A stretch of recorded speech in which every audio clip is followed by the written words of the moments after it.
오늘 이제 그 2주 만에 다시 이렇게 섰습니다.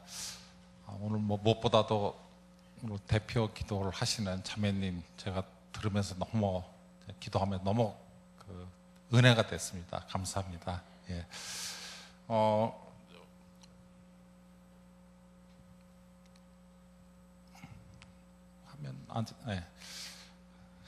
조선일보의 9월 9일자에 이런 뉴스가 나왔더라고요. 보니까. 그래서 건강보험 누적 흑자가 16조 원이다라고. 사실 뭐 저는 개인적으로 16조가 얼마큼 되는지 잘 상상이 안 가서 어쨌든 숫자를 그 신문에 나온 대로 그대로 했습니다. 그랬더니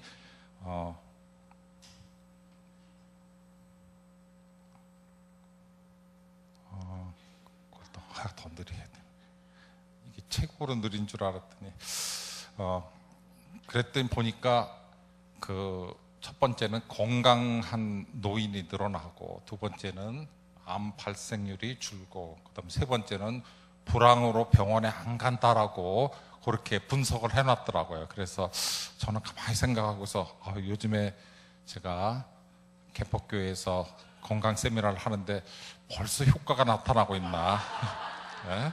그런 생각을 했습니다. 예, 그래서 제가 학교에서 이 강의를 벌써 한 20년 가까이 쭉 했는데 저한테 이메일 오는 거 보면은 대체 뭐냐면 교수님 저는 말이 많아졌습니다, 이런 얘기를 많이 하더라고요. 혹시 여러분들도 친구들이나 또 가족들 만나면은 말씀이 많으신지 모르겠습니다. 예, 그래서 말이 많아졌습니다. 그리고 제가 그동안 가장 감동적이었던 거는 이제 저희가 다음번에 당뇨병에 대해서 한번 같이 상의를 할 겁니다. 당뇨병에 대해서 굉장히 근데 어떤 학생이에요. 여학생인데 당뇨병 강의를 듣고 자기 아버지하고 5년 동안 한 번도 말을 해본 적이 없다고.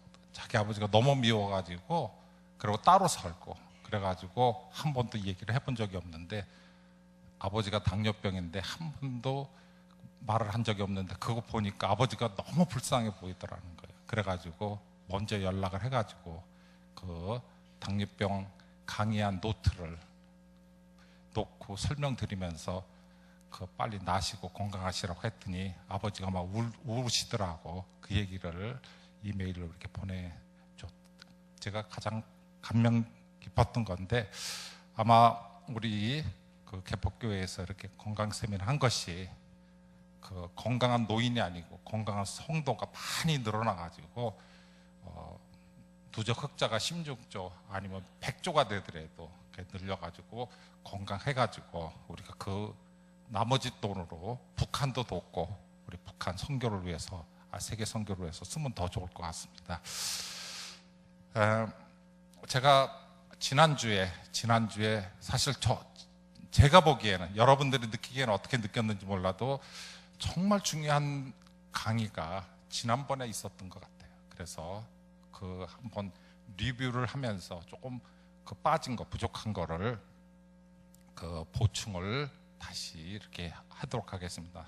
지난번에 저희가 배울 때 장내 유익한 균이 우리 몸에 상당한 역할을 한다라고 그렇게 얘기를 했고, 그 중에 대표적인 것이 비피더스, 락토바실러스, 이런 좋은 유익한 균들이 우리를 지탱한다라고 그렇게 배웠습니다. 그 중에서 또 바로 전에 체온이 우리가 낮은 것보다도 항상 체온을 1도를 높일 수 있는 그런 방법을 얘기했는데, 그거는 바로 장에서 발효를 잘 시킬 수 있도록 그렇게 하기 위해서 체온을 올려야 된다라고 그렇게 말씀드린 것 같습니다. 그래서 우리가 배를 이렇게 만져보면은 배가 차가운 사람일수록 그렇게 건강이 좋지 않은 경우를 많이 보게 됩니다. 그래서 항상 배는 따뜻하게 하고 배는 항상 뭔가로 가릴 수 있도록 하는 게 중요할 것 같습니다. 그래서 지난번에는 이제 요 얘기를 안 했는데 제가 전체적으로 정리해서 다시 말씀드리면은, 우선 장내 유익한 균이 어떤 역할을 하냐면은 정말 중요한 그 병원균들이 우리가 그 입으로 통해서 그 들어올 수가 있습니다. 그럴 때 예를 들어서 뭐 살모넬라균이라든지 이런 거는 들어오면 이제 식중독을 일으키는데, 이것이 어떤 사람은 식중독을 일으키고 어떤 사람은 일으키지 않는 경우가 있는데, 이거는 우리 장내 유익한 균이 먼저 그 수비한 것처럼 아주 가득할 경우에는 유효적절하게 잘 내보낼 수 있기 때문에 그렇고, 그 다음에 소화도 하고 소화도 돕고, 그 다음에 중요한 비타민 합성, 우리가 그 웬만한 비타민은 다 우리 장내에서 합성을 하는데 이제 단 한 가지 못하는 것이 비타민 C입니다. 비타민 C. 지난번에 저희가 비타민 C에 대해서 많이 배웠지 않습니까?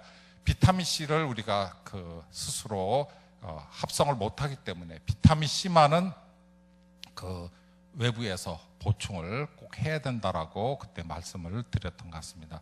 그리고 최근에 그 세로토닌이라고 일명 뭐 행복 호르몬이라고 하고 있습니다. 근데 그것이 90%가 장에서, 그 소장에서 합성을 하고 있습니다. 그러니까 장이 안 좋고 또 장이 그 유익한 균이 없으면은 행복하지 않은 이유가 바로 그 세로토닌이 제대로 그 합성되지 못하고, 그 다음에 도파민이라고 들어보셨습니까? 도파민 많이 나오는데 최근에 그게 바로 도파민이 부족하면은 파킨슨병에 걸립니다. 아시죠? 이렇게 손 뭐 떨고 하는 파킨슨병인데 그게 바로 도파민. 이것도 바로 장에서 합성되고, 그 다음에 요즘에 뭐 아이들이 막 뛰어다니고 막 주의력 결핍 과다 행동 장애라고 ADHD 하는 건데, 그것도 바로 도파민이 부족했을 경우에는 그런 것이 생깁니다. 그 다음에 그 면역세포, 면역물질이 70~80%가 바로 그 장에서 생기기 때문에 장이 엄청 중요합니다. 물론 뭐 다 중요하지만 또 지금 말씀대로 장이 굉장히 중요하기 때문에 다시 한번 그 정리를 했습니다. 지난번에도 말씀드렸듯이 장이 우리가 처음 유익한 균을 대할 때는 바로 우리가 어머니 뱃속에서 출산할 때 출산식에 가까우면은 이미 하나님께서 섭리로 출산시켜 우리 그 산도에다가 유익한 균을, 그 비피더스라든지 유익한 균을 많이 생성시켜 가지고 아기가 나올 때 그거를 그 먹게 하고 또 묻혀 갖고 나올 수 있도록 그렇게 이제 배려를 했습니다. 그래서 모유를 하고서 모유를 먹게 되면 그 모유 속에 들어있는 모유 올리고당이 바로 장내 유산균의 먹이가 돼가지고 그게 바로 그 먼저 수비 보여드렸듯이 그렇게 처음 그렇게 자리를 잡는 그런 모습입니다. 그래서 그때뿐만 아니고, 그러니까 올리고당이 우리가 그 모유에 있는 것뿐만 아니고 우리가 그 장내 유익한 균이 끊임없이 그 잘 자라게 하기 위해서는 또 바로 올리고당이 많이 들어있는 그 식품을 섭취를 해야 됩니다. 이제 올리고당이 많이 들어있는 식품으로는 바로 대두나 또 우엉, 양파, 마늘, 아스파라거스. 대개 보면 우리가 언뜻 봐도 굉장히 좋은, 이거 굉장히 좋은 건데, 예? 좋은 건데 하는 것이 대부분이 또 올리고당이 같이 들어있어 갖고 평상시 그거를 많이 먹으면은 그러니까 관점이 뭐냐면은 우리 장 안에 들어있는 그 유익한 미생물은 많이도 있어야겠지만 우리가 조금 있더라도 우리가 먹이를 잘 주면은 많이 자랄 수 있고 많아질 수 있다고 하는 그런 관점을 보셨으면 좋을 것 같습니다.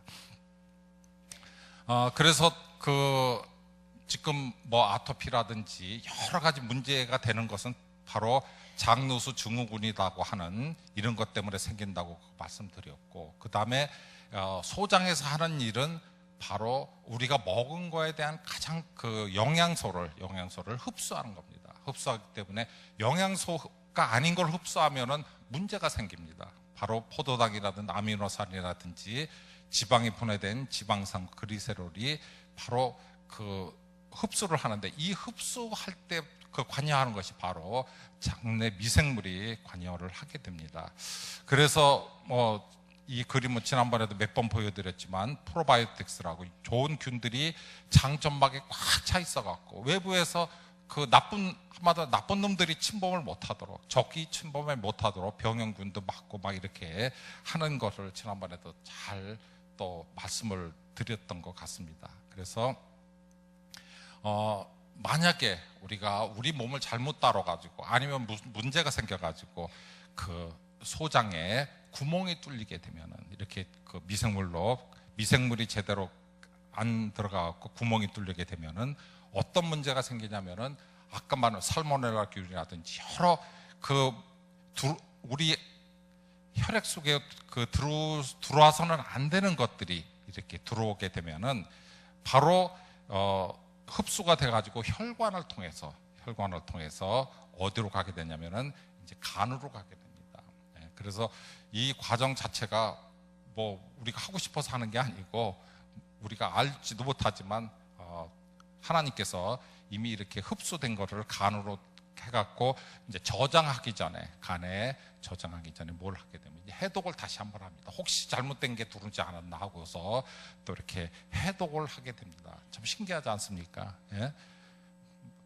혹시 잘못된 것이 있을 수가 있기 때문에 또 다시 한번 또 해독을 그렇게 시키고 또 근데 이제 문제는 뭐냐면 또 간이 안 좋을 수가 있지 않습니까? 그래서 간이 안 좋은 경우는 뭐 간염이라든지 간경변 또 그다음에 간암이라든지 이런 간이 안 좋다든지 또 아니면은 너무 안 좋은 것들 정말 먹어서는 안 되는 거 안 좋은 것들을 너무 많이 이렇게 섭취를 하게 되면은 너무 과부하가 걸려갖고 간에서 제대로 그 해독을 못 시키고 넘어가게 됩니다. 그래서 이게 혈관을 통해서 그 밖으로 나가게 되면은 어떤 문제가 생기냐면은 우리 그 면역이 적이다 깨끗해야 될 그 혈관에 적들이 많이 포함되어 있다 생각했고 그 다음부터 뭐가 작동이 시작되냐면 이제 그 면역이 작동이 시작돼 가지고 이때 이런 것들이 또 많이 들어오면은 뭐가 많아진다고 먼저 번에 말씀드렸냐면은 IgE라는 것이 많아진다라고 말씀드렸습니다. IgE는 원래 우리 항체 중에 IgE는 1% 이하가 지난번에 저희가 배울 때 뭐라고 했습니까? IgE는 원래는 기생충을 박멸하기 위해서 생겨났다라고 그렇게 말씀을 드렸던 것 같습니다. 그런데 요즘에 기생충이 없다고 그랬지 않습니까? 옛날에는 저희 어렸을 때는 기생충 때문에 그 기생충 약을 한 움큼씩 먹고, 그 다음에 뭐 마당에서 신문지 깔고서 샌다라는 얘기까지 그렇게 말씀드려요. 요즘에는 그런 경우가 없죠. 기생충 약을 안 먹어도 없습니다. 워낙 그 환경 오염이 이제 케미컬 환경 오염이 워낙 심해갖고 기생충이 살 수가 없어요. 그래갖고 기생충이 없다 보니까 이 IgE라는 것이 항체가 원래 기생충을 박멸하기 위해서 생겨났는데 없다 보니까 이제는 역할을 달리하는 거예요. 무슨 역할을 하냐면 이제 화학물질들. 그러니까 병균이 아닌 그 외의 거는 다 IgE가 취급하는 거예요. 근데 IgE가 원래 조금이었는데 그런 것들이 많이 우리 몸 속에 환경 오염이라든지 이런 것들 많이 들어오다 보니까 이것이 많이 늘어나는 거예요. 그러니까 0.몇 %가 돼야 되는 것이 엄청 많이 늘어나면서 이 늘어나는 것까지는 좋은데 이것이 뭐를 갖고 있냐면 히스타민이라고 하는 것이 갖고 있어갖고 이게 히스타민을 공격해갖고 바깥으로 내보내는 역할을 합니다. 그래서 IgE 역할에 대해서 지난번에도 말씀드린 대로 호흡기라든지 입이라든지 코라든지 어디 이런 것에 분포되어 있는데 이것이 IgE가 많이 늘어나면은 온몸에 다 분포가 돼 있어갖고 너무 예민해지는 거예요. 너무 예민해져 갖고 그래서 IgE 검사를 하는 것이 검사를 해보면은 IgE라는 것이 예를 들어서 한 100 정도가 정상이다라고 그렇게 표현하는데 아토피 환자라든지 비염이라든지 알러지가 심한 사람은 1000, 어떤 사람은 2만까지도. 그러니까 2만이 숫자가 많으니까 좋은 게 아니고 온몸에 다 그 예민하게 분포돼 있어 갖고 어떤 문제를 일으키냐면은 알레르기 뭐가 나오면은 그냥 다 달려 들어가고 반응을 일으키는 거예요. 지금 말씀대로 곰팡이, 진먼지, 진드기, 애완용 동물털, 곰팡이는 뭐 지하라든지 이런데 그 습한다든지 이런데 곰팡이가 많이 날려다니는데 그런 거에 이제 그 반응을 하고, 진먼지, 진드기는 집에 우리 침대라든지 이런데 보면은 진먼지, 진드기가 있고, 그 다음에 집에서 키우는 애완용 털이라든지, 그 다음에 이제 그 봄 같은 데 보면은 꽃가루가 날리지 않습니까? 꽃가루 날리면은 비염 환자, 뭐 아토피 환자는 막 죽어난다고 그러잖아요. 예? 뭐 재치기 하고 막 가렵고 난리 난다. 그 중에서 대표적인 것이 바로 삼나무입니다. 삼나무. 삼나무는 일본에 삼나무가 굉장히 많은데, 일본은 이 삼나무 때문에 이 알레르기 환자가 말도 못합니다. 아토피 환자만 해도 1000만이 넘는다고 그렇게 하고, 비염 환자는 뭐 수천만. 이게 바로 삼나무 그 저기 꽃가루가 굉장히 그 알러지 물질이고, 그 다음에 이제 지난번에도 잠깐 말씀드린 대로 새집 증후군, 포르말데히드라든지 벤젠, 톨루엔 같은 것이 새집에 가면은 냄새가 많이 나고, 이것이 이제 보통 사람은 괜찮은데 알러지가 있는 분들은 막 몸에 그냥 그 알러지 반응이 생기고, 그다음 음식으로는 식품 첨가물이 많이 들어 인스턴트, 지난번에 이제 뭐 라면이라든지, 그 다음에 각종 그 뭐 소시지라든지 햄이라든지 우유, 달걀, 튀김, 고등어, 뭐 돼지고기, 초콜릿, 뭐 땅콩, 소시지 같은 거. 그 다음에 이제 접촉성인 경우는 이제 화장품 같은 거. 화장품 같은 경우도 뭐 어떤 분은 뭐 화장품 아무거나 써.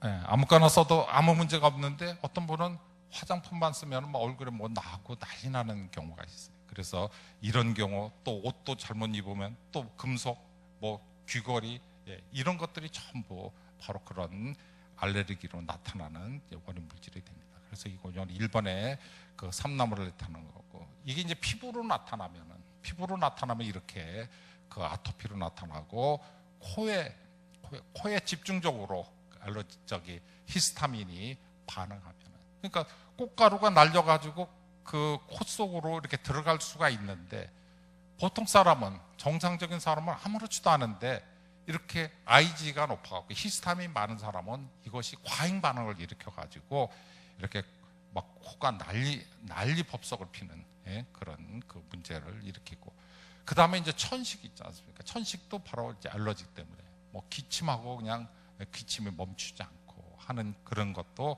바로 근본 원인은 바로 뒤돌아보니까 바로 이제 그 장의 문제가 상당히 그 원인이 있는 것으로 그렇게 알려져 있습니다. 그래서 다시 한번 그 저희가 이제 보게 되면은 이게 굉장히 중요하고, 우선적으로 우리가 유익한 균을 정말 우리 장에서 빽빽하게 그 해야지만 근본적으로 막을 수 있다. 우리가 오늘 그 약이 되는 음식에 대해서 얘기를 하는데, 약이 되는 음식 뭐 다른 부분이 아닙니다. 바로 이 유익한 균에 얼마큼, 그러니까 영어로 보면 피딩 하느냐, 얼마큼 먹이를 잘 주느냐가 굉장히 중요하다라고 그렇게 볼 수가 있을 것 같습니다. 자, 제가 이제 방송에서 하나 캡처한 건데, 그 아토피가 있는 그 어린 아이의 그 통계를 보니까 비알레르기는 이제 정상인데, 유익한 균은 실제로 아토피 그 어린 아이 걸 보니까 유익한 균이 굉장히 낮았습니다. 그 다음에 그 유해한 균, 이게 클로스트리움이라고 하는 유해한 균이, 그 유해한 거는 정상적인 사람은 조금입니다. 그런데 그 이 아토피 환자는 상당히 많았습니다. 그러니까 우리가 그 아토피냐 아니냐, 뭐 비염이냐 뭐냐 간단하게 볼 수 있는 건 이렇게 그 유해균하고 유익균을 검사를 해보면 금방 알 수 있습니다. 그래서 지난번에도 말씀드린 대로 이게 굉장히 중요하기 때문에, 도저히 뭐 장에 너무 유해균이 많았고 구제불능이다라고 하면은 장에 그 좋은 균이 많은 변을 갖고 있는 사람하고 갖다가 집어넣는다고 지난번에 말씀드렸습니다. 우리나라는 아직 허가를 안 하는데 미국 같은 데는 그런 것이 자주 있는 것으로 그렇게 보고, 그것도 굉장히 좋은 방법인 것 같습니다. 자, 그래서 지난번에 이제 강의를 하고 나니까 그럼 대체 뭐를 먹어야 좋겠냐라고, 이건 특정한 상표기 때문에 제가 말씀을 드리기가 좀 곤란한데, 아주 진짜 도저히 이거는 너무 급해갖고 이거 안 되겠다, 나는 한시가 급하다라는 경우에는 이거는 그냥 오해하지 마시고 이것이 괜찮아요. 왜 괜찮냐면은 보통 이제 우리가 이제 유산균 보면은 한 봉지에 몇 억마리 들어있냐 이렇게 보면은 1억짜리도 있고 어떤 때는 100억짜리 있고 어떤 때는 200억짜리도 있는데 요거는 4,500원, 한 봉지에 4,500원. 그러니까 빨리 효과적으로 빨리 할 수 있는 방법이, 우리가 보충할 수 있는 방법이 있는데, 이제 이런 경우는 아주 급한 경우고, 급하지 않는 사람들은 급하지 않는 우리 성도님들은 그렇게 할 필요 없이 먼저 말씀드린 대로 장기적으로, 그러니까 우리가 보통 마켓에서 파는 그런 유산균 드셔도 괜찮고, 이렇게 아니면 야구르트 이런 거. 근데 이제 우리가 아주 식당에서 식사하고서 주는 거 있지 않습니까? 그냥 이렇게 하나 그냥 거저 먹으라고 주는 거. 근데 그런 거는 가능하면 안 드시는 게 오히려 저는 추천하고 싶어요. 그거를 왜 그러냐면은 실제로 유산균이 없다는 사람도 있는데 없게 하겠습니까?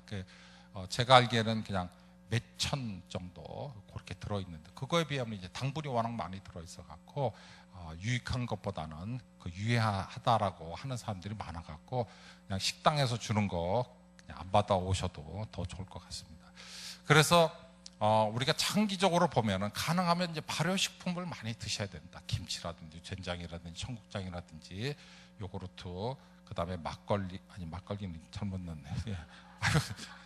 그냥 읽다 보니까 그랬습니다. 자, 치즈, 그 다음에 이제 식초라든지 이렇게 유익한 균이 많은 거를, 발효된 거를 드시는 것이 좋겠습니다. 그 다음에 이제 말씀드린 대로 우리 이미 있는 장 안에 있는 유산균은 뭘로 먹고 사느냐? 아까 얘기대로 올리고당하고 그 다음에 식이섬유로 먹고 삽니다. 식이섬유로. 그래서 식이섬유는 이제 당뇨병 할 때도 또 한번 자세히 나오겠지만 식이섬유가 또는 식이섬유뿐만 아니고 땅콩이나 호두나 아몬드 같은 또 요거에도 식이섬유가 들어있고, 당근, 브로콜리 좋다고 하는 것이 다 식이섬유가 많습니다. 자, 그 중에서 또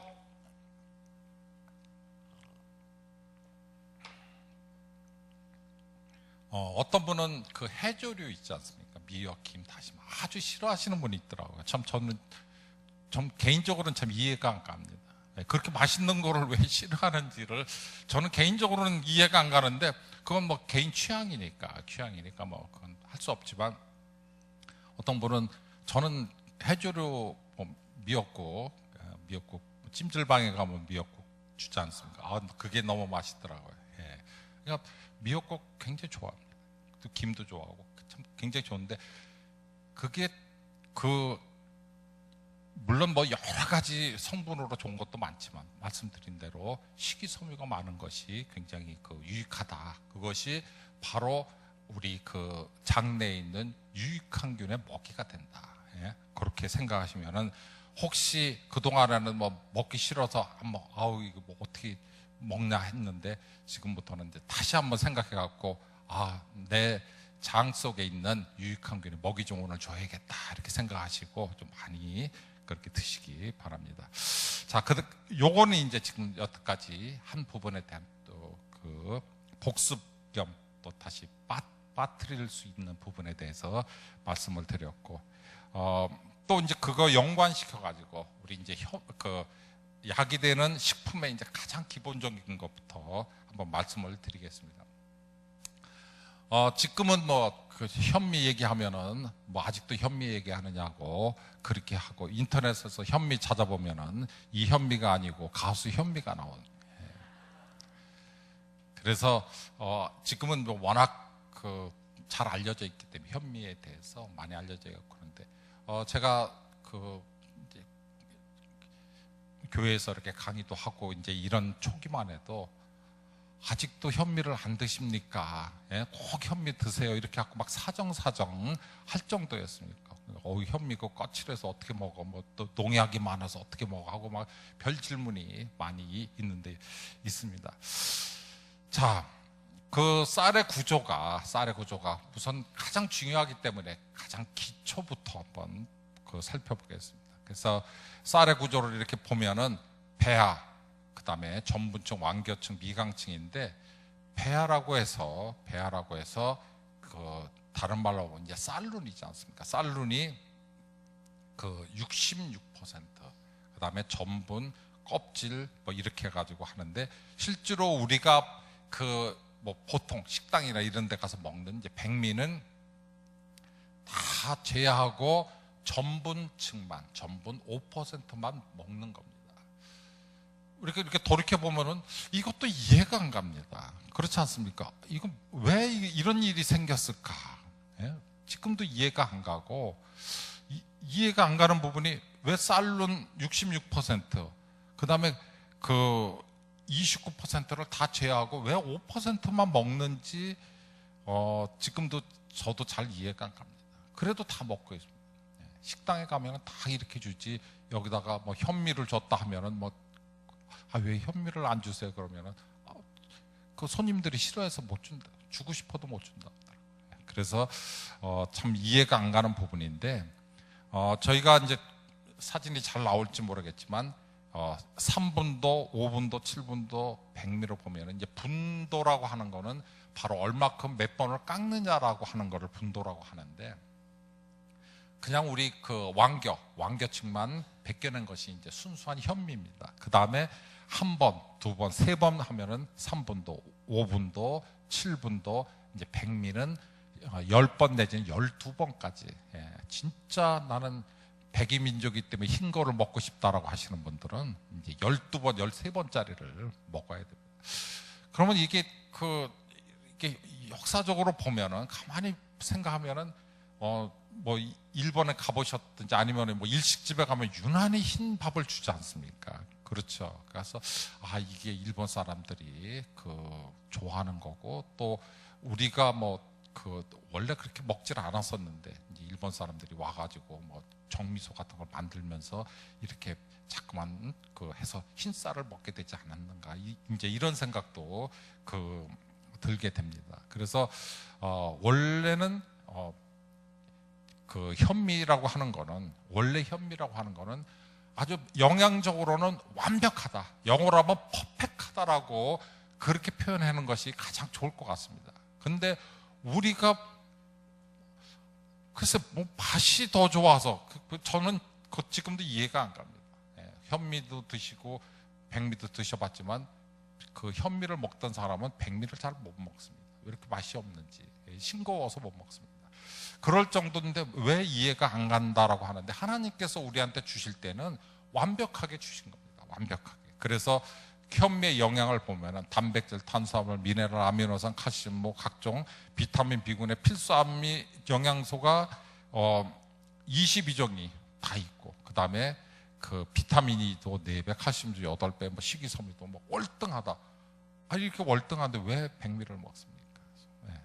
자, 그래서 현미로 먹을 때의 어떤 효능, 이게 뭐 이렇게 얘기하는 게 좀 뭐하죠? 현미가 아니고 우리가 밥 먹을 때의 효능이 있죠, 쌀.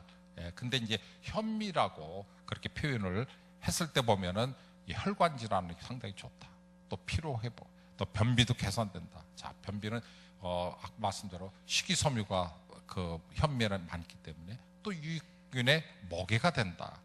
또 피부 미용에도 좋다. 또 탈모 예방에도 좋다. 그 다음에 셀레늄도 현미에 많이 있습니다. 백미에는 셀레늄이 다 깎이기 때문에 이런 좋은 점들이 많이 있기 때문에 우리가 가능하면 현미를 먹어야 됩니다. 현미를 혹시 지금 뭐 우리 여기 100 중에서 한 분이라도 현미를 안 드시는 분이 있으면은 집에서 꼭 현미 먹고 또 애들한테도 현미를 먹는 습관을 길러주는 것이 좋습니다. 그래서 이렇게 현미로 밥을 해보면은 이렇게 약간 좀 누르스름하게 이렇게 하는데, 요즘에는 조금 더 플러스 해가지고 이 현미에다가 뭐를 하냐면은 이제 작곡을 더 첨부해가지고, 그러니까 전체 더 플러스 알파를 해가지고 이제 작곡밥으로 이렇게 하는 것이 좋습니다. 근데 이제 이 작곡밥으로 했을 때 어떤 장점과 단점이라고 보는데, 애들이 그 싫어하는 것이 그냥 잘 안 넘어가니까, 많이 씹어야 되니까 또 그런 점도 있다고 했습니다. 그래서 지난번 우리 강의할 때도 그렇지만 많이 씹는 것이 좋다라고 그렇게 말씀드렸고, 현미 작곡밥으로 만들었을 때는 30번 이하로 씹으면, 이하로 씹고서 밥을 넘긴다고 하면 무슨 뭐 초인적인 뭐 기능을 갖고 있다든지 아니면은 뭐 좀 잘못됐다든지 할 정도로 넘기기가 힘듭니다. 넘기고 싶어도 넘어가지는 않습니다. 30번이. 근데 그냥 우리가 백미를, 우리가 그냥 흰쌀밥을 30번 씹어서 넘기려고 하면 30번 씹기 전에 이미 다 넘어가고 없습니다. 다 녹아갖고 없습니다. 이런 그 차이가 있기 때문에 우리가 아이들한테, 저희 어렸을 때만 해도 뭐 30번 씹어라, 50번 씹어라 이렇게, 그 침 속에 하나님께서 우리한테 줄 수 있는 걸 다 주셨다고 얘기했습니다. 한 10가지 기능이 있습니다. 그 중에서 소화 기능, 그 다음에 젊어지는 기능, 그 다음에 암을 갖다가 예방하고 치료하는 기능, 10가지를 다 주셨다고. 다음번에 기회 있으면 그거를 제가 따로 묶어가지고 한번 이렇게 말씀을 드리겠습니다. 그 다음에 치아 또 보호하는 기능, 여러 가지 다 갖고 있는데 침이 나오질 않습니다. 침이 먹으려면 뭐 그냥 다 넘어가니까 침이 나오지 않습니다. 그리고 지난번에도 말씀드린 대로 국에다 밥 말아 드시고 그 다음에 물 말아 드시다 보니까 그냥 넘어가고 침이 나올 시간이 없고 침 기능을 다 해버리니까 물이.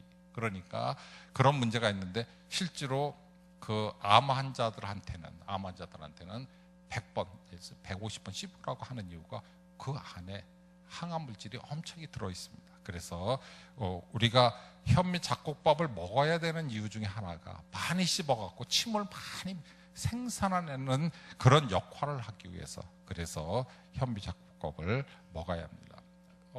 우리가 이제 빵에 이제 어떤 문제점이 있어가지고, 요즘은 빵이 뭐 좋으냐 마냐, 또 빵을 먹게 되면은 유익한 균의 먹이가 아니고 유해한 균의, 그 곰팡이균의 먹이를 준다라고 요즘 그래갖고 빵이 안 팔린다고 아주 난리더라고요 보니까. 그래서 빵을 꼭 드시게 싶으면 이제 가능하면 이제 현미로 만든 현미빵도 있고, 그러니까 그런 걸 잘 선택을 하셔가지고 그렇게 바꾸는 것이 좋을 것 같습니다. 자, 그 다음에는 이제 이제 조금 이제 방향을 바꿔가지고 이제 어성초에 대해서 한번 말씀을 드리겠습니다. 어성초 하면은 실제로 뭐 저희가 연구할 때도 많이 그 사용되는 그 약초인데, 그 요즘에는 이제 이것이 이제 탈모 예방에 좋다고 해가지고 이제 어성초가 많이 이제 알려졌어요. 원래는 뭐 탈모 그렇게 강조가 된 게 아니었고 다른 부분에 이제 많이 사용돼 있는데, 이게 이제 탈모 쪽에 해갖고 자, 그래서 어성초라고 하는 것이 뭐냐면 이제 생선 냄새가 나는 약초다. 그랬고 체내 독성을 없애준다. 그 다음에 이제 어성초에 데카노일 아세트라고 하는 성분이 탈모를 유발하는 모낭충을 없애준다. 그 다음에 아토피의 가려움증을 저감시켜준다 하는 이런 이제 어성초가 그 얘기가 많이 나왔는데, 이제 어성초가 뭐 최근에 이제 그 하도 곽강을 받으니까 여러분들한테 제가 이제 소개를 시켜드리는 겁니다. 지금 이제 발모팩이나 그 다음에 그 발모하는 부분에 대해서는 아주 거의 규격으로 만든 게 어성초하는 거하고 자소엽하고 녹차하고 이렇게 갖고 세 가지가 2대 1대1, 60g, 30g, 30g 이렇게 아주 정해져 있어요. 정해져 있어 갖고 어디 뭐 그 전시회나 이런 데 가면 딱 규격화되어 있어 갖고, 지금 보니까 지난번에 이마트인가 가보니까 아주 그 딱 섞어가지고 팔더라고요. 섞어가지고 딱 요런 규격으로 섞어갖고 팔 정도로 요즘에는 아주 규격이 돼 있더라고요. 자, 규격이 왜 규격이 됐냐면 이제 우선 뭐고 발모차 만드는 거를 섞어 가지고 이렇게 섞어 가지고 생수를 붓고 끓이면 되는 거예요. 사실 뭐 어려운 게 아니고 그냥 약한 불에다가 이렇게 쭉 끓여 가지고 그다음에 액체를 걸러내 갖고 이제 이렇게 만든 게 뭐 아주 굉장히 간단해요. 그러니까 세 가지 뭐 그냥 사다가 그 마트에서 파르니까 사다가 그냥 그 끓이는데 너무 막 그 세게 끓이지 말고 저온에서 1시간 정도 이렇게 달여서 이제 발모차다 해갖고 그렇게 했는데 이것을 그냥 마시고 그다음에 머리에다 이렇게 뿌리고 그렇게 하면은 실제로 이제 그 진원지가 이제 이분입니다.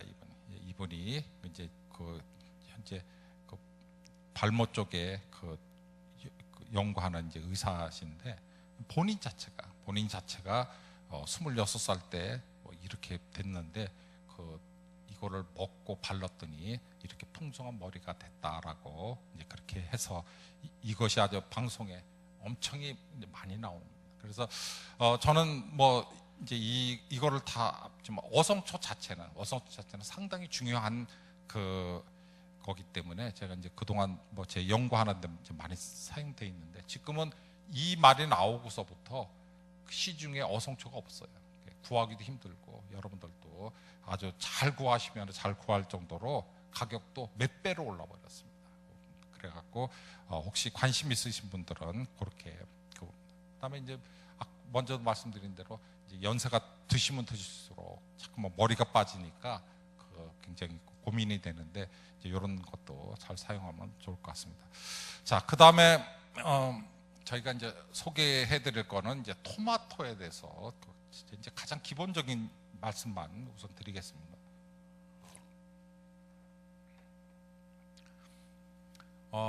뭐 토마토는 뭐 더 이상 얘기할 필요가 없을 정도로 우리가 지중해식 건강식품이다라고 그렇게 얘기하는데 토마토가 뭐냐 뭐 이렇게 뭐 얘기하는 것부터가 굉장히 우스울 수도 있어요. 뭐 토마토지 뭐야 뭐 이렇게 얘기할 수가 있는데 토마토가 생각보다 진짜 굉장히 좋은 그 식품이다라고 하는 것이 알려져 있습니다. 지금 이렇게 보면은 그 토마토에 함유한 그 영양소가 또 100g당 18kcal라고 하면 굉장히 그 칼로리 열량도 낮아가지고 뭐 언뜻 봐도 다이어트에 굉장히 효과가 좋겠구나 하는 생각이 들고 각종 미네랄하고 비타민이 아주 그냥 꽉 찬 것을 볼 수가 있습니다.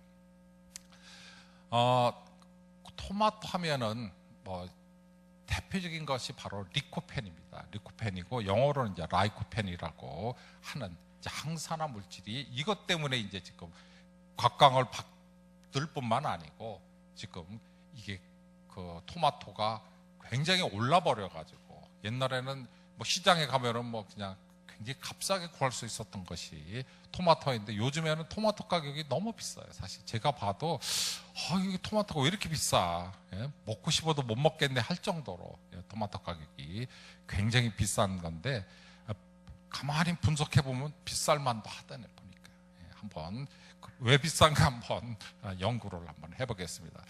자, 우선 뭐 리코펜을 많이 갖고 있기 때문에 우선 이제 리코펜은 이제 항산화는 산화를 막는다고 하는 거고 산화라고 하는 거는 먼저 말씀드린 대로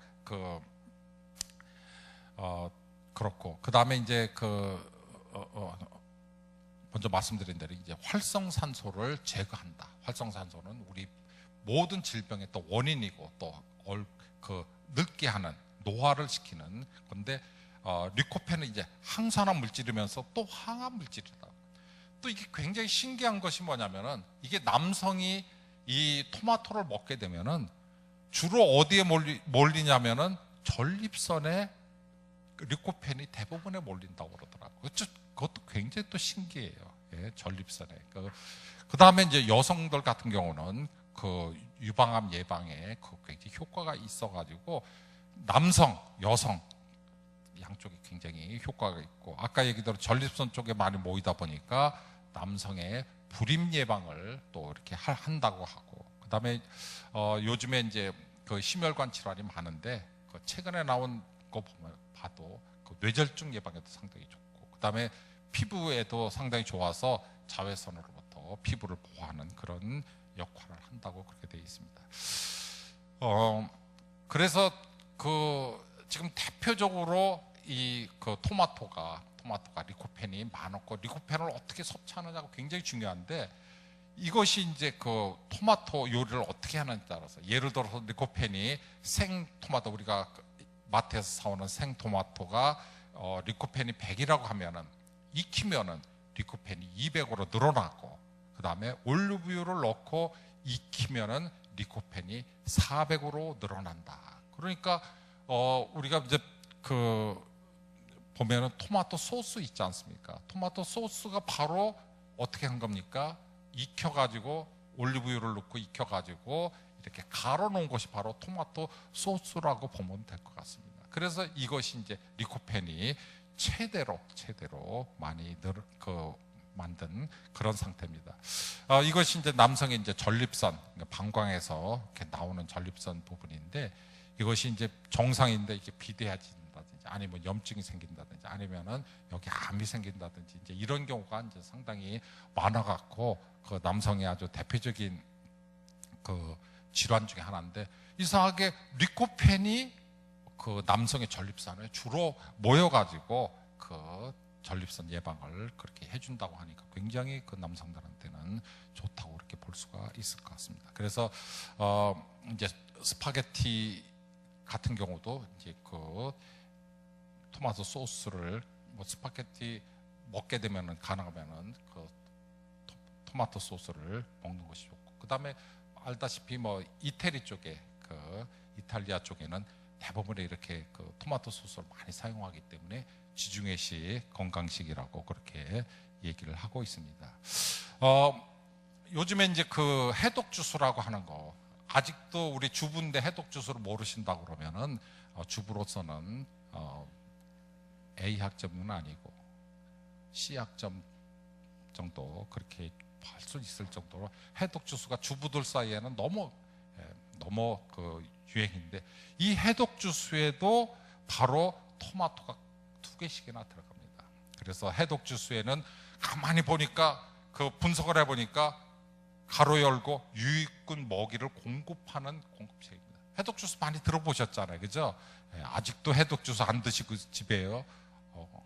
그럴 정도로 해독 주스가 요새 굉장히 유행인데, 바로 토마토가 2개씩에 들어있어요. 그 다음에 당근 하나, 브로콜리 2개, 양배추 큰잎 2장, 바나나 1개, 그 사과 1개 이렇게 들어가 있는데, 해독 주스의 기본이 뭡니까? 야채나 이런 거는 삶아서 가는 거죠.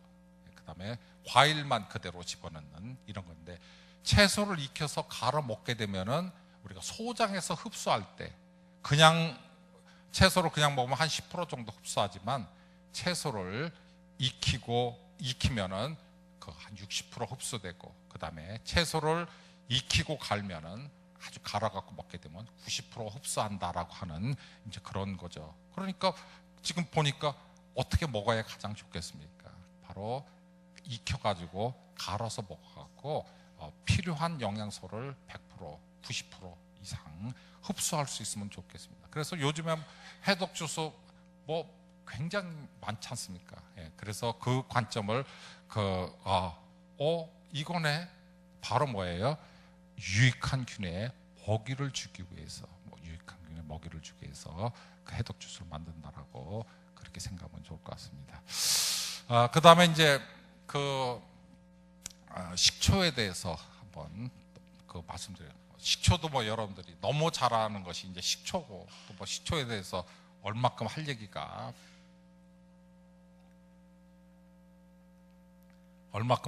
많겠냐 이제 싶은데, 저희가 이제 전에 교회에서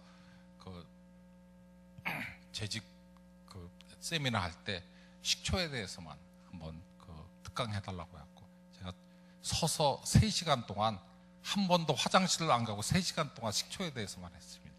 그래도 할 얘기가 더 있더라고요. 그래서 그만 끊고 했는데, 자, 오늘 식초에 대해서 아주 진짜 엑기스만 골라가지고 여러분들한테 자, 보니까 식초죠. 예?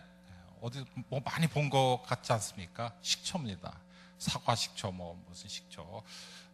혹시 여러분들 이렇게 보니까 2배 식초도 있지 않습니까? 혹시 3배 식초 보셨습니까? 3배 식초 보셨어요? 예, 거의 3배 식초는 보신 분이 없는데 가끔 한 번씩 3배 식초를 보셨다고 하더라고요. 3배 식초가 있습니다. 3배 식초 가만히 보면은 있어요. 그래가지고 3배 식초는 이제 제가 뭐 실험할 때 필요해서 하기 때문에 일부러 가서 찾아서 쓰기 때문에 3배 식초도 있고, 한번 앞으로 저희가 오늘 식초에 대해서 강의를 듣고 나면은 그동안 뭐 식초 흔히 썼지만 조금 더 관심 있게 식초에 대해서 쓰시면 좋을 것 같습니다.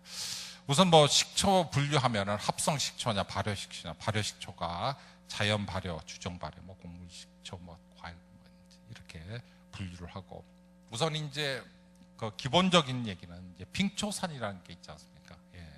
아마 빙초산이라고 하면 뭐 우리가 어떻게 보면 굉장히 또 친숙한 것이 이제 빙초산이에요, 사실은. 뭐 그때 그 어떤 뉴스에 보니까 어떤 뭐 스님이 빙초산 뭐 가지고 뭘 만들어 가지고 아토피 걸린 애기한테 뭐 이렇게 하다가 애기가 뭐 어떻게 됐다 뭐 이렇게 하고 뉴스에 나왔고 굉장히 큰 뭐 그 이슈가 되기도 했는데, 빙초산은 지금대로 이거는 이제 우리가 그 석유화학에서 그 부산물로 나오는 걸 가지고 이제 그 만드는 완전히 뭐 케미컬 화학 식초를 그 얘기하는 겁니다.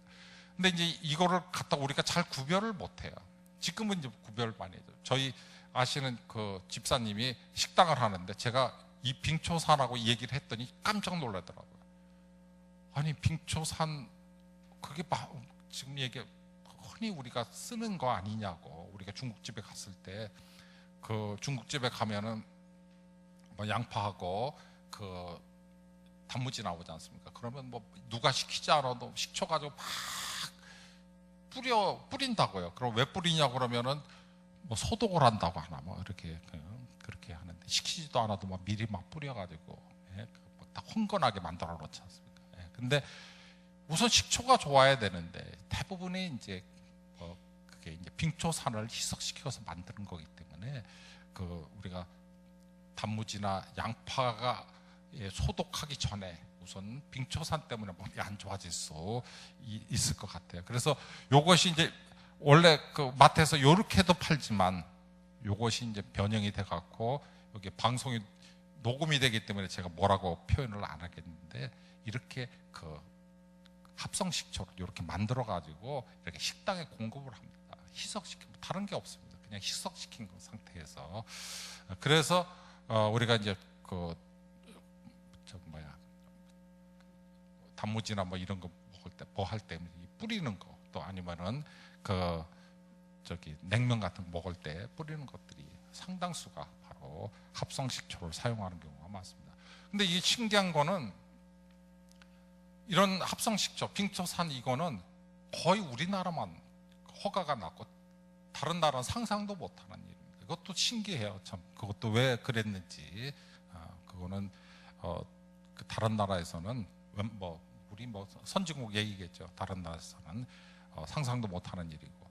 자, 식초 제조 과정을 한번 보면은 우리가 이제 우선 술 만드는 거하고 똑같습니다. 우선 술이 만들어져야 됩니다. 그래서 과일이나 현미를 가지고 알코올 발효시켜서 술을 만든 상태에서 그 다음에 이제 초산균에 의해서 초산 발효를 시켜가지고 그래서 이제 요거를 우리가 장독으로 이렇게 보면은 바로 알코올 발효해갖고 술이 된 거, 또 술이 초산 상태에서 그다음에 식초가 되는 과정이기 때문에 우리가 식초를 먹어도 뭐 얼굴이 좀 빨개지고 뭐 빙 돌고 뭐 하는 거는 약간 이렇게 알코올기가 있어서 그런 것 같아요. 제가 보기에는.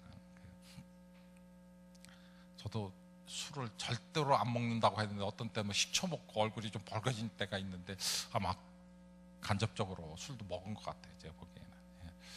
자,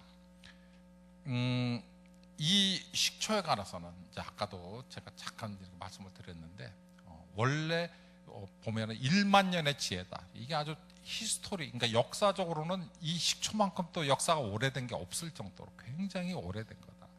그러고 또 뭐 먼저 된 대로 그 뭐 히포크라테스니 뭐 옛날에 그 의사들은 뭐 다른 뭐 요즘처럼 뭐 무슨 뭐 약이 없었지 않습니까? 그래서 식초를 굉장히 중요한 약 원료로 그렇게 많이 썼습니다. 식초 가지고 노벨상을 뭐 3개 탔다고 많이들 얘기하는데 그 중에 이제 하나가 1945년도에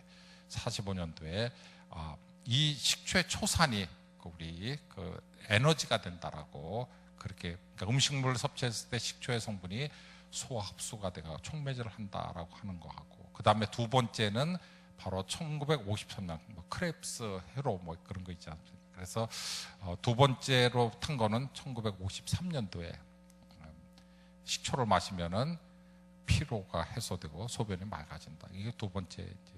그 다음에 이제 세 번째 그 노벨상은 언제 탔냐면 스트레스 해소 그 이론, 그러니까 부신 비질 호르몬이 생성된다. 그러니까 식초를 마시면은 스트레스를 해소한다. 스트레스 얘기는 지난번에 우리가 비타민 C 할 때 그때 얘기를 했었을 것 같아요. 그 비타민 C 할 때 부신에 비타민 C가 많이 들어있다고 했는데 그것이 식초를 마시게 되면은 부신 비질 호르몬이 생성이 많아져가지고 그래서 스트레스가 빨리 회복한다 하는 거를 이제 그 이론적으로 정립을 한 사람이 바로 1964년도에 노벨상을 탔습니다. 그러니까 지금 1964년도면은 뭐 제가 초등학교 다닐 때 그때까지만 해도 뭐 노벨상 타고 막 이랬는데 어느 날 이게 식초가 조용해졌어요. 조용해지고 뭐 다 그때는 뭐 아프면 식초도 먹고 그랬는데 조용해졌어요. 그게 이제 바로 이제 현대의학이 급속히 발달하면서 우리가 이제 가정에서 쓰고 하던 식초가 굉장히 이제 조용해진 그러한 그 결과를 낳았다고 그렇게 저는 생각하고 있습니다. 그래서 최근에는 이제 많이 이제 각광을 받게 되는데 흑사병을 이긴 식초다라고 이제 이 얘기를 이제 한 가지 간단하게 말씀드리면 이제 흑사병은 이제 패스트라고 해갖고 뭐 또 오래 전부터 이제 생겼던 건데 그 중에서 1348년에서 1350년에 이제 대흑사병이다 해갖고 흑사병이 해서 유럽에서 한 2,500만 명이 사망을 했어요. 그 2,500만 명이면은 유럽 인구의 30%가 흑사병 때문에 사망을 했어요. 그래서 이것이 그 유럽을 아주 뒤흔들었던 것이 흑사병인데 그게 이제 보니까 이제 바이러스였던 것 같아요. 그래서 지금 같으면은 비타민 C를 많이 먹으라고 했으면은 많이 또 예방이 됐을 텐데 그 당시는 이제 그런 게 없었어요. 근데 이제 어떤 일이 있었냐면은 프랑스 마르세유에서 이제 4명의 도둑, 제가 여기다 간단하게 이렇게 도둑이 뭐 아주 그 흑사병이 그 난무한 데에서 유유작작 뭐 도둑질하고 엄청 도둑질을 많이 했던가 보더라고요. 그래서 경찰한테 잡혔는데 야, 암만 진짜 도둑질도 중요하지만 이 흑사병이 도는 데서 어떻게 도둑질을 하느냐니까 비법이 있다고 그렇게 얘기를 했던 거예요. 그래서 그때 이제 재판 과정에서 그러면은 비법을 알려주면은 이제 내보내주는 석방하는 조건으로 비법을 얘기해서 그때 나온 것이 바로 4명의 도둑들의 식초 제조법이에요. 그래서 우리는 이렇게 제조해갖고 했다. 그래서 그 사람들이 식초를 마시고 식초를 뿌리고 그 다음에 도둑질하고 와서 다시 샤워를 식초로 하고 하면은 아무 문제가 없었다. 이제 이렇게 하다 보니까 이게 여기에 비법이 있네 해가지고 그거를 갖다가 전부 퍼뜨려 가지고 이렇게 해라. 식초로 그 흑사병을 막아라 해갖고 흑사병이 종료가 됐다고 하는 이거는 뭐 할 정도로 식초의 그 효과를 그 당시에 이제 단단히 봤는데 이제 그 이후로도 흑사병이 여러 번 또 생겼었어요. 생겨갖고 많은 사람이 죽었는데 그때 이제 망각을 해서 그런지 지금도 얼마 전에 보니까 미국에서 흑사병이 돌았다고 하더라고요.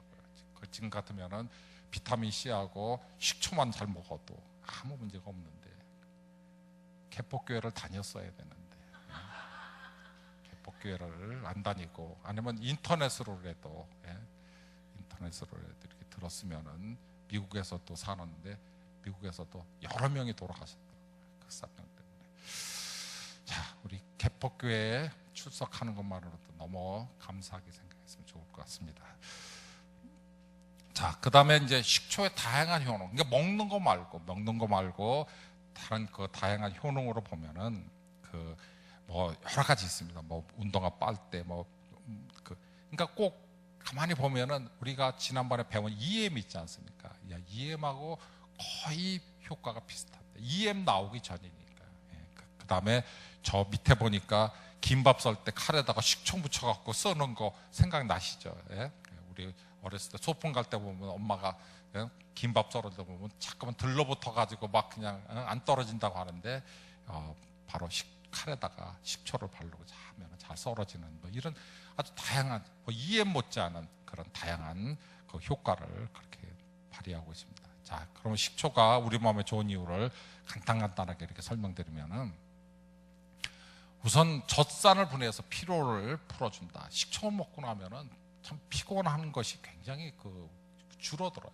우리가 비타민C 먹고 피곤한 것이 줄어드는 것처럼 많이 줄어들고, 그 다음에 특히 동맥경화, 그러니까 고혈압 쪽에 고혈압에 있으신 분들은 식초를 먹게 되면 혈압이 많이 조정이 되고 많이 떨어지고, 일본 같은 경우에는 식초에다가 건강 기능 해갖고 그러니까 혈압을 낮추는, 그러니까 고혈압 치료 기능이 있다라고 표시까지 해주는 이제 그런 것이 식초가 있고, 그 다음에 항산화 작용으로 암을 예방하는 그런 것도 있고, 칼슘 흡수를 높여주기도 하고, 그 다음에 면역력을 높여주고, 그 다음에 소화를 촉진한다. 이게 식초는 이제 우리 이제 학생들하고 하면은 학생들도 이제 수업 끝나자마자 얼른 편의점이나 그 근처에 이마트니 무슨 GS 마트니 가가지고 식초를 막 서로 사다 보니까 그 수업 나중에 듣는 사람은 식초 없다고 막 난리 난다고 다 떨어져가고 워낙. 그래갖고 먹게 되면은 가장 문제점이 뭐냐면은 학생들이 기숙사에 있다가 식초 먹으면은 냄새보다도 너무 소화가 빨리 되니까 9시만 되면 배가 고파. 아이고 이거 교수님 이거 9시만 되면 배가 고파 죽겠습니다. 이 소화가 너무 돼갖고 그러면은 그때는 뭘 먹어야 되냐면 야식을 먹어야 되는데, 이제 저희가 시간 되면 이제 야식 증후군이라 야식이 우리 몸에 어떻게 안 좋은가를 이제 배울 텐데, 수업 시간에 야식 문제점은 배웠지 야식을 못 먹지 배가 고파 죽겠다고 이거 어떻게 하면 좋겠냐고 이제 그런 웃지 못하는데, 정말 식초는 다른 것보다도 들어가면은 위산을 좀 촉진해가지고 소화를 잘 시켜주는 그런 역할을 분명히 하고, 그 다음에 이제 변비도 상당히 좋아지는 것. 지난번에 제가 식초로 통해서 생리통이 많이 완화된다는 얘기를 했는데, 이거는 긴장을 그러니까 굉장히 유연해진다라고. 그래서 우리가 몸이 옛날에 어렸을 때도 그렇지 않습니까? 서커스 하는 사람들은 다 식초 먹는다고 그런 얘기를 많이 했는데, 근육도 그렇고 몸도 상당히 유연해지면서 통증을 완화하는 그런 역할을. 자, 식초를 제대로 먹는 방법은 사실은 식초 먹기가 쉽지는 않습니다. 많이 익숙해져야 되기 때문에. 그래서 제대로 먹는 방법은 여기 보면은 이제 자기 몸무게 킬로그램당 0.5ml 정도를 먹어야 되는데, 우리가 보통 마트에서 1,200원, 1,300원 하는 그 식초를 가지고 물에다 희석시켜서 먹는 게 쉽지 않아요. 사실 맛도 별로 없고. 그래서 이제 요즘에 이제 많이 홍초라든지 흑초라든지 무슨 100년 동안인가 100년 하는 거 이런 거는 좀 가미가 돼가지고 먹기가 편해서 우선 그냥 우리 젊은 사람들은 이제 좀 맛도 있어야 되니까 이제 그렇게 먹으라는데, 그렇게 먹어도 효과는 다 나타나더라고요. 그래서 그렇지 않고 이제 마트에서 그냥 파는 거, 우리 한 병에 900ml짜리 한 1,300원 하는 것도 효과는 확실히 있어요. 근데 그냥 먹기는 하면은 토마토 주스나 요구르트나 이런 데 이렇게 섞어가지고 그렇게 먹으면 될 것 같습니다. 그 다음에 이제 식초로 만들 수 있는 것이 이제 초란인데, 아마 초란 얘기도 많이 들으셨을 겁니다. 건강에 관심이 있으신 분들은. 초란 만드는 이제 우선 초란을, 초란은, 결안에다가 이제 식초를 부어가지고 이제 이렇게 준비를 해가지고 식초를 이제 이따가 붓는데, 이거를 가득 부으면 안 됩니다. 3분의 2 정도만 그렇게 부어야지. 가득 부으면 이렇게 터집니다. 이게. 그러니까 3분의 2 정도만, 계란도 그렇고 3분의 2 정도만 이렇게 붓게 되면은 한 일주일에서 한 열흘, 충분하게 한 열흘 정도만 지나면은 무슨 일이 생기냐면은 그 식초의 계란의 껍질이 다 녹습니다. 다 녹아가지고 안 보입니다. 안 보이고 그 계란은 어떻게 되냐면 이렇게 됩니다. 그러니까 빨개 벗은 거랑 뭐 비슷한 거죠. 옷 다 벗은 것처럼 이런 모양이 됩니다. 그래서 이제 어떤 것이 생기냐면은 계란 껍질은 이제 CaCO3라고 하고, 그 다음에 식초는 초산인데, 결과적으로 아세트산 칼슘이라고 이온화된 칼슘이 생깁니다. 그러니까 쉽게 말씀드리면은 계란의 껍질에 있는 칼슘을 어떻게 쉽게 아주 용이하게 우리가 섭취를 하느냐 하는 것을 얘기를 하는 겁니다. 이게 이온화가 되기 때문에 흡수가 굉장히 잘 됩니다. 그리고 칼슘이 정말 듬뿍 들어 있습니다. 그래서 우리가 보통 골다공증이라든지 칼슘이 부족한 사람들은 이렇게 해서 먹으면은 이거보다 더 좋은 건 없습니다. 돈 많이 듭니까? 그 식초 큰 병 세일할 때 사면 2,100원도에 살 수 있습니다. 그리고 계란은 근데 계란은 저는 계란을 우리가 직접 먹는 거기 때문에 유기농으로 좀 비교적 좋은 거 사라고 하는데, 어떤 분은 계란 상관없다, 껍질이니까 이러는데, 그건 알아서 해도 전체 다 해도 10,000원 정도면은 충분히 진짜 칼슘이 이온화된 거하고 틀립니다. 그냥 칼슘 멸치 우리가 먹는다고 해갖고 열심히 씹어 먹는다고 해서 그것이 칼슘이 우리가 흡수되는 게 아닙니다. 우리 배웠지 않습니까? 그게 소장에서 흡수될 때는 굉장히 아주 엄격하게 거기에 있는 우리 유익항균이 엄격하게 관리를 하기 때문에 아주 이온화된 거, 이런 거를 분별해 갖고 잘 흡수하게 됩니다. 그래서 요 상태, 아세트산 칼슘, 이온화된 칼슘은 골다공증이라든지 이런 데 굉장히 좋기 때문에 하기 편하지 않습니까? 다시 한번 보여드리면은, 계란하고 통만 준비했다가 그 다음에 사과 식초, 현미식초 상관이 없습니다. 이렇게 다 먹어가지고 이렇게 놔서 주의할 점이 뭐냐면은 3분의 2만 해야 됩니다. 가득 채우면은 이게 터집니다. 이게 가스가 나갈 데가 없으니까. 그러고서 너무 꽉 닫지 말고 약간 느슨하게 닫아놓으면은 다 녹습니다. 이렇게 갖고 다 녹으면은 그 다음에 이제 이게 계란도 깨냐 뭐냐 이렇게 하는데, 계란을 깨버리면은 보통 비유가 좋지 않으면 먹기가 힘듭니다. 그래서 가능하면은 그냥 계란은 그냥 부어가지고 계란까지는 드시지 않아도 될 것 같습니다. 계란 드시면은 보통 느끼한 것이 아니기 때문에 그렇게. 자, 그래서 초산 칼슘이 천연 초산 칼슘이 굉장히 풍부하다고 했는데, 이게 이제 원래 여기 보면 이집트의 클레오파트라가 매일 천연 진주알을 매일 하나씩 녹여서 먹었다고 하더라고요. 그래갖고 이뻐졌다고 하더라고요. 그래서 여러분들이 여유가 있으신 분들은 천연 진주알을 매일 녹여서 드셔도 상관이 없겠지만, 그렇지 않은 경우에는 우리 값싼 계란을 가지고 녹여서 먹어도 아무 지장이 없습니다. 여러 가지 효과가 크고, 초란의 효능은 식초가 갖고 있는 거 다 갖고 있고, 아까 말씀대로 골다공증하고 관절염 완화에는 굉장히 효과가 있다라고 그렇게 보면 되고, 그 다음에 이제 초콩이라고 얘기 들어보셨죠. 그래서 요거는 이제 진우니 콩인데, 여기다가 그냥 부으면 되는 겁니다. 부어가지고 버가지고 서늘한 곳에서 15일에서 20일 정도 지나면은 그 다음에 이제 콩하고 이렇게 같이 먹을 수가 있습니다. 그러니까 이게 잘 조절해서 드셔야지 너무 막 진한 거 드시지 말고 약간 희석해서 드셔도 되니까 그렇게 드시면. 그래서 초콩의 그 효능은 뭐냐면은 식초의 기본적인 거하고 그다음에 콩의 그 레시틴이라는 거 있지 않습니까? 레시틴하고 항암 항산화 물질인 이소플라보닌하고 합한 효능이 있습니다. 그래서 이제 항암, 특히 위암에는 항암과 헬리코박터 억제를 하기 때문에 특히 초콩은 위암에 좋고 고혈압, 그다음에 이제 어깨가 결리다든지 그런 통증 예방에 아주 그 효과가 좋은 걸로 그렇게 되어 있습니다. 자, 그다음에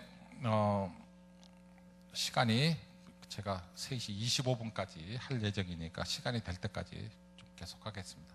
자, 그다음에 이제 소금, 소금 어느 교회에서는 이제 저보고 그 빛과 소금에 대해서 한번 강의를 해달라고 했는데 소금에 대해서 얘기만 해도 진짜 우리가 지금 현대 의학에서는 소금을 이제 혈압을 높이는 아주 원흉이다라고 해갖고 소금을 굉장히 미워하고 굉장히 싫어합니다, 사실은. 근데 따지고 보면은 소금 없이는 우리가 하루도 살기가 힘듭니다. 소금이 꼭 있어야 된다라고 항상 얘기하고 소금이 있어야지만 우리의 위산도 생성이 되는 겁니다. 그래서 그 미운 사람이 있으면 소금을 주지 마 보십시오. 그러면 아주 얼굴이 백지장 같이 돼가지고 굉장히 힘들 겁니다.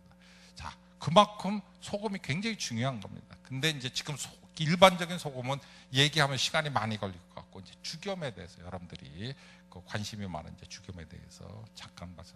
자, 주겸을 원래 만든 사람은 이제 김일훈 선생이라고 갖고 지난번에 우리가 유황오리 잠깐 얘기했었잖아요. 그 유황오리도 이제 이분이 도사같이 생겼지 않습니까? 딱 봐도 주겸을 처음 만들어. 자, 그래서 이제 기본적으로는 이제 소금 준비할 때는 이제 천일염을 이제 지금은 천일염이 이제 비싸기도 하고 많지 않아 가지고 이제 중국에서 오는 것들은 되게 중국에서 어디 그 천일염 만들 데가 없지 않습니까? 그래서 중국에서 오는 건 되게 이제 암염이라고 해갖고 내륙에서 옛날에 바위가 그러니까 소금이 이제 바위가 된 암염이 많이 오고 있는데 어쨌든 천일염을 사용해야 됩니다. 그래서 이렇게 대나무에다가 채워가지고 그 다음에 황토로 양옆을 막고 그 다음에 불을 떼는데 그것도 꼭 소나무로 떼라고 했습니다. 소나무로 떼가지고 9번을 그러니까 떼고 녹이고 떼고 녹이고 계속 해갖고 9번을 구워가지고 이렇게 이제 주겸이 생기는 겁니다. 그래서 이제 주겸 생기면서 이제 자염이라는 게 나오는데 저는 개인적으로 자염을 먹으니까 먹기도 편하고 맛도 있고 그래갖고 자염을 좋아하는데 원래 김일훈 이 선생님은 자염은 잘못된 거다라고 해갖고 버리라고 그렇게 했다고 합니다. 그러니까 어쨌든 자염이 생기는데 주겸의 효능은 제가 보기에는 가장 효능 좋은 것은 이제 위장병, 위염이나 이런 데는 그걸 물에 타서 먹는 것도 그렇지만 그냥 입에다가 침으로 해가지고 입에 녹여가지고 조금씩 이렇게 많이 드시지 말고 조금씩 이렇게 드시면은 위에는 상당히 또 소화도 잘 되고 그 다음에 소염작용도 있지만 우리가 잇몸 질환 지난번에 가글 얘기할 때도 주겸 얘기했었지 않습니까? 그때 저희가 보기에는 EM만 가지고 해도 상당히 좋지만 또 EM하고 주겸하고 이렇게 번갈아 가면서 해도 잇몸 질환에는 굉장히 효과가 있는 것으로 되고 그 다음에 이제 알레르기 질환에서 이제 아토피나 비염이나 눈 질환 같은 데에서는 이제 희석시켜 가지고 그 부위에다가 이렇게 하면은 가려움증이 좀 완화된다든지 또 비염도 또 그렇고 눈도 그렇고 그런데 EM하고 여기도 같이 겹치기 때문에 잘 사용하면 좋을 것 같습니다. 또 한 가지 이제 제가 또 알려드리고 싶은 거는 이제 감자즙이라고 하는 요게 이제 끝일 것 같은데 감자에 대해서는 여러분들한테 따로 설명을 안 드릴 하더라도 이제 감자의 특징으로 보면은 이제 원래 알카리성 식품입니다. 알카리성 식품은 제가 다음번에 그것도 설명드릴 때 알카리성 식품하고 산성 식품하고 어떻게 구별이 되는지에 대해서 정확한 정의를 말씀을 드리겠습니다. 하여간 알카리성 식품 좋은 겁니다. 그 다음에 장수 식품이라고 해갖고 세계적인 장수 지역에는 주로 이 감자를 주식으로 하고 있습니다. 그 다음에 이제 비타민 C가 보통 열에 약하다는 것이 이제 일반적인 얘기인데, 비타민 C가 감자에 있는 비타민 C는 전분 속에 있어가지고 잘 파괴가 안 되는 것으로 이렇게 알려져 있습니다. 그 다음에 그 성인병의 바이러스나 발암물질로 중화된다라고 하는 겁니다. 근데 이제 감자에서 조심하고 또 주의할 거는, 이건 뭐 기본적인 상식이고 또 대부분에 잘 알고 있는데, 이제 감자가 그린색, 약간 파랗게 된다고 얘기하고, 그 다음에 싹이 난다고 하지 않습니까? 이제 여기에는 이제 독성 물질인 솔라닌이라는 것이 있어가지고 먹게 되면 두통이라든지 구토라든지, 그래서 이제 옛날 유럽에서는 이제 감자를 잘못 먹어갖고 그런 사고를 많이 나갖고 악마의 음식이라고 그렇게 표현까지 그렇게 했습니다. 그런데 이게 이제 물에다 해갖고 삶지 않습니까? 그러면은 이제 그런 그 문제도 독성 물질도 다 없어지기 때문에 혹시 잘 모르면은 뭐 삶아서 먹게 되면은 아무 문제가 없는 것으로 그렇게 했습니다. 근데 오늘 얘기하는 이제 감자즙은 삶는 것이 아니고 가는 거기 때문에 이제 좀 조심해야 되고, 진짜 파랗게 된 거는 드시면 안 되고, 그 다음에 싹 부분이 있다 그러면은 전부 잘라내고 사용해야 되는 겁니다. 그래서 이제 감자즙에는 이제 어떤 것이 있냐면은 위벽을 보호하기 위한 알긴이라든지, 그 다음에 우경련을 방지하는 아트로핀이라고 하는 그 성분이 들어있어 가지고 이 감자즙을 먹게 되면은 이제 이런 것들이 다 그 효과를 보게 됩니다. 그래서 뭐 요즘에는 뭐 양배추도 있고, 그 다음에 아까 얘기한 대로 죽염도 있고 그렇기 때문에 뭐 위에 좋은 것들은 이제 많이 나오는데, 전에는 정말 감자즙 먹으면은 효과가 너무 좋아가지고 진짜 이 부분에 대해서는 효과가 이만큼 좋은 것이 없다라고 그렇게 얘기하고 있습니다. 자, 감자가 이렇게 변신을 하면은, 지난번에도 한번 보여드릴게요. 프렌치 프라이스라고 감자칩이 있지 않습니까? 이제 이걸 먹게 되면은 이제 갑작스레 바뀌어집니다. 이게 뭐가 바뀌어지냐면은 우선 칼로리가 굉장히 높습니다. 왜냐면은 이제 기름으로 튀기기 때문에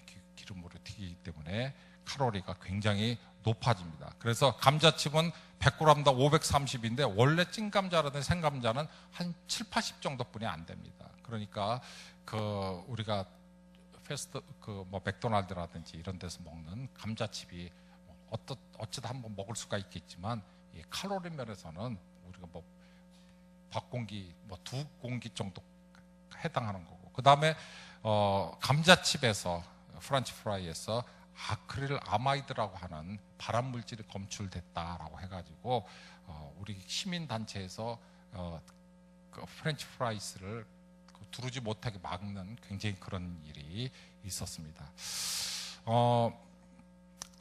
자, 오늘 그 말씀에 이제 내가 하나님 사람들에게 좋게 하랴, 하나님께 좋게 하랴, 사람들에게 기쁨을 구하랴, 내가 지금까지 사람들의 기쁨을 구하였다면 그리스도의 종이 아니니라.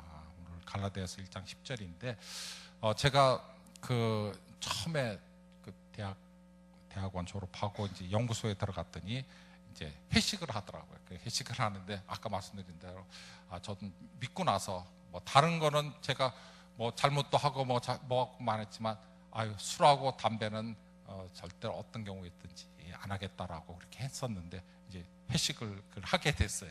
하게 됐는데 뭐 여러분들도 알겠지만 요즘은 뭐 모르겠어요. 옛날에는 회식을 하면 막 술잔 돌리고 뭐 먹으라고 하고 막 강요하고 하는 문화가 있어가지고 굉장히 참 힘들었어요. 그래서 왜 술을 안 받느냐고 하길래 저는 교회 다니고 믿는 그 사람이라고 딱 자신 있게, 아니고 좀 쪼그라드는 목소리로 그냥 전 그럽니다 라고 그렇게 얘기를 했더니, 저기 실장님도 그렇고 저기 다 장로님이고 안수 집사님이고 근데 다 얼굴이 빨개갖고 다 드시고 그러는데, 지금 이제 초짜가 들어와갖고 큰 소리 친다고 하면서 나보고 뭐냐고 하길래 나는 아무것도 아니라고, 집사도 아니고 아무것도 아니고, 장로님도 그런데 집사도 아닌 게 뭐 그런다고 하길래 제가 거기서 그냥 딱 감고 한 잔 먹을까 하다가, 여기서 한 잔 먹으면은 제가 평생 전도를 못할 것 같아가지고, 그래서 절대로 안 먹겠습니다라고 해서 우리 사람들한테 굉장히 꾸중을 들었던 그런 기억이 있거든요. 그래서 그때 생각에 사람을 좋게 하랴, 하나님을 좋게 하랴, 그런 생각이 들더라고요. 그래서 내가 이거를 이겼기 때문에 그래도 하나님께 좋게 하라라고 하는 저희 믿음을 지켰다라고 그런 생각을 했었습니다. 그래서 저희 오늘 이렇게 쭉 돌이켜 보면은 계속 우리가 지금 오늘 먹은 것이, 아니면은 우리 지난 일주일, 2주일 동안 먹은 것이 과연 우리 장에 있는 유익한 균의 먹이를 줬느냐, 아니면은 나쁜 균의 먹이를 줘갖고 막 설사하고 난리를 폈느냐, 이제 이런 생각을 항상 하시면서 뭐를 드실 때 이제 그런 생각을 하시고, 그 다음에 지금 이제 제가 로마서 8장 5절, 6절에 있는 것처럼 육신을 따르는 자는 육신의 일을, 영을 따르는 자는 영의 일을 생각하나니, 이제 이렇게 해서 우리가 또 영적으로 보면은 과연 내가 지금 하는 행동이, 또 하는 모습이 정말 성령을 충만하게 하고, 또 우리가 그리스도 안에서 이렇게 성장하는 것으로 하는지, 아니면은 우리가 하는 행동이 하나님이 보시기에 진짜 별로 그렇게 좋지 않은 행동을 하는지 하는 그런 생각을 다시 한번 해가지고, 진짜